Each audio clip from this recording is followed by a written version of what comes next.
3:45 மணி அடிச்சது. 3:45 நாள் அடிச்சுதான் மணி சுக்காச்சாரியால் ஞானிகள் குச்சியில் போய் விழுந்தான். அப்படி ஆயுசு யாகம். பீமன் சமயக்கட்டு வேலை.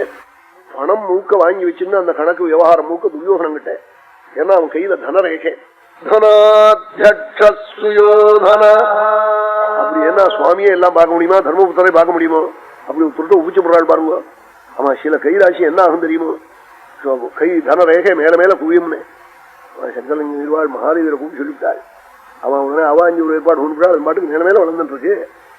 அப்படி நல்ல வாழ்த்த சொன்னாதான் தர்மங்கள்லாம் கூட நல்லா நடக்கும்.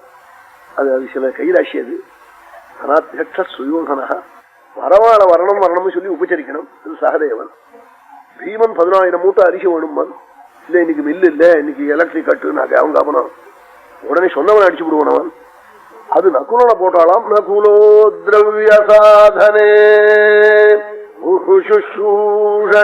ஜிஷ்ணு. அவளுக்கு பல ஆச்சாரியா வேதம் சொல்லி வச்சவா ஒருத்தர், ஸ்ரூதம் சொல்லி வச்சவா, அர்த்தசாஸ்திரம் சொல்லி வச்சவா ஒருத்தர், ஒரு வித்தையும் ஒரு குரு சொல்லியிருக்காள்.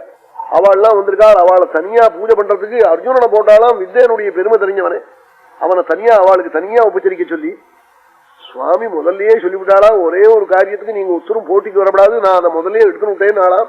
என்னன்னா யாகசால வாசல்ல தங்க கங்காளமும் தங்க சொம்பும் தீர்த்தமும் வச்சுண்டு ருக்மிணி சத்தியபாமையோட வரம் ஆண்களுடைய சரணத்தை அலம்பி சந்தனம் விட்டு குங்குமம் விட்டு அர்ச்சிச்சு பீதாம்பரத்தால தொடச்சி ஜலத்தை சிரஸ்ல புரோட்சிக்க வேண்டிய காரியம் என்ன சேர்ந்ததுன்னு காலாம். கிருஷ்ணா பாதாவனே ஜனே